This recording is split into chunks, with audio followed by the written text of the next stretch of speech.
एक गांव में राज नाम का एक किसान रहता था। वह अपने खेत में काम करके अपना गुजारा चलाता था। एक दिन वह अपने खेत के लिए बीज लेने शहर गया। दुकान में जब वह बीज ले रहा था तो उसकी नज़र दो घड़ों पर पड़ी। दोनों घड़े देखने में काफी अच्छे लग रहे थे। राज सोचा कि इनको ले जाकर मैं नदी से ज़्यादा पानी ला सकूंगा। यह सोचकर उसने दोनों घड़े ले लिए। अगले दिन उसने दोनों घड़ों को रस्सी की सहायता से एक डंडे में बांध लिया और नदी की ओर पानी लेने चला गया। नदी में उसने पानी भरा और अपने घर आ गया। घर आने पर उसने देखा कि एक घड़े में पानी पूरा था, जबकि दूसरे घड़े में पानी आधा था। यह देखकर राज समझ गया कि एक घड़ा फूटा हुआ है। उसने दोनों घड़ों का पानी एक बड़े बर्तन में डाल दिया। इसके बाद भी वह अगले दिन दोनों घड़ों को लेकर नदी पर गया और आकर उनका पानी बड़े बर्तन में डाल दिया।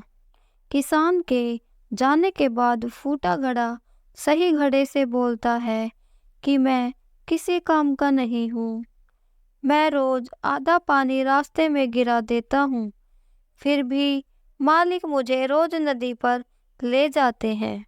सही घड़े ने भी बोला, तुम किसी काम के नहीं हो, और उस पर हंसने लगा। अगले दिन जब राज नदी पर जाने के लिए घड़े लेने लगा तो फूटा घड़ा राज से बोला, मालिक मैं किसी काम का नहीं हूँ, फिर भी आप मुझे लेकर जाते हो। मैं आपकी मेहनत को खराब कर रहा हूँ, इसलिए मुझे यही छोड़ दो। इस पर राज फूटे घड़े से बोला कि तुम अपने आप को बेकार मत समझो। तुम मेरे साथ चलो और रास्ते में आते समय रास्ते के फूलों को देखो, उससे तुम्हारा मन ठीक हो जाएगा। फूटा घड़ा मान गया और राज दोनों घड़ों को लेकर नदी से पानी लेने चला गया। आते समय फूटे घड़े ने रास्ते के फूलों को देखा तो उसको बहुत अच्छा लगा, लेकिन जैसे ही घर पहुंचकर उसने अपने अंदर आधा पानी देखा तो वह फिर से दुखी हो गया। राज ने फूटे घड़े को बताया कि तुम बेकार नहीं हो, तुम भी बड़े काम के हो। जब मुझे पता लगा तुम फूटे हुए हो तो मैंने फूलों के बीज लाकर रास्ते में बो दिए। तुमने जो रास्ते में आते समय फूल देखे वह सब तुम्हारे पानी से उगे हुए फूल हैं। इसके साथ तुम्हारी वजह से मुझे फायदा भी हो रहा है, क्योंकि इन रास्तों के फूलों को बाजार में ले जाकर बेच देता हूँ, जिससे मुझे इनकी अच्छी कीमत भी मिल जाती है।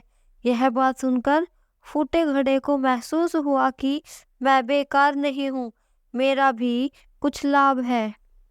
इस कहानी से हमें यह सीख मिलती है कि कोई भी चीज़ बेकार नहीं होती, हमें उसकी अच्छाई को ढूंढकर निखारना चाहिए।